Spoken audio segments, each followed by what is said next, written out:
Israel को करारा जवाब देने के लिए तेहरान में सेना के टॉप कमांडरों की मीटिंग पर मीटिंग हो रही है और इन सब के बीच अमेरिका ने ईरान को धमकी दी है कि अगर उसने अब इजरायल पर हमला किया तो उससे अंजाम भुगतना होगा। अमेरिका की चेतावनी के बाद भी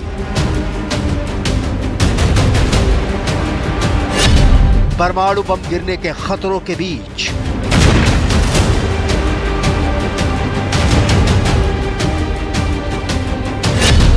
चरमराती आर्थिक व्यवस्था के साथ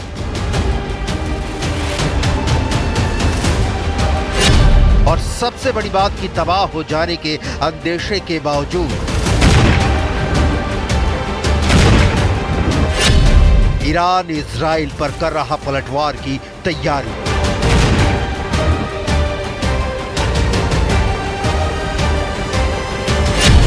ईरान का इंतकाम बाकी है।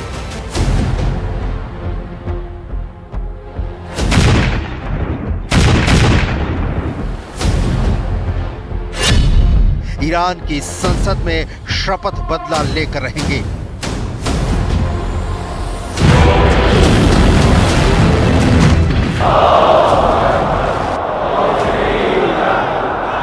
ईरान खोल रहा है।